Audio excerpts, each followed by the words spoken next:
Hello friends, welcome to Ms. Cooper's art class. Today I'm going to show you some tips and tricks on working with salt and your watercolor.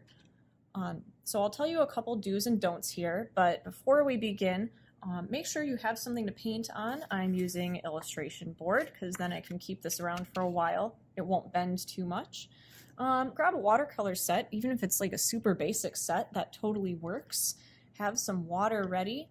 And of course, have some salt or glitter. Both of those things work. So when you're going to paint with salt, I think the number one things that happen that prevent it from working is, one, your paint might be too dry. So if I were to pick up only a little bit of water before I begin painting and I start adding my paint, it's not going to work out quite as well. So let's say I sit here and talk for a sec and then my paint dries. It's not going to show up very well after that. So I'm going to pour some salt off the side. So then I add my salt and it just kind of bounces off and it doesn't look like anything. Whoops. So if you wait too long, it might not work.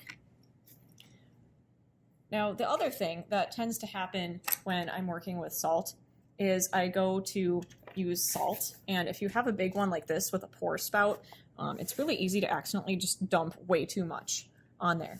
So what you want to do is pour it from your hand. So I'm going to use some paint that's a little bit more wet for this next one. And I'm going to pour that salt from my hand instead, and I'll get my paint a little more wet this time. So I'm going to pour the salt into my hand first. Then go ahead and add it to your paint. And you can see how that makes it a lot more successful, and then I can kind of pick and choose where my salt goes a lot better. This is something I learned from cooking, actually, that I'd been doing wrong the whole time, and now I've also never oversalted my food again.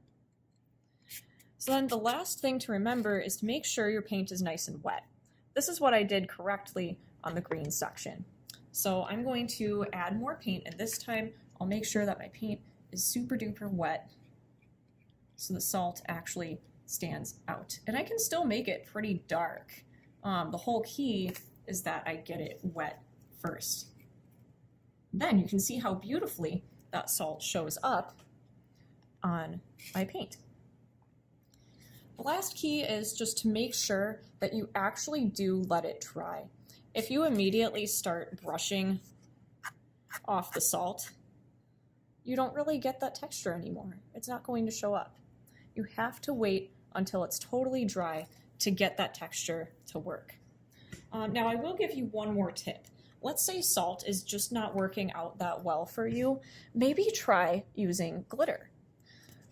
So I have a different example from class where I added glitter to my paint instead up here.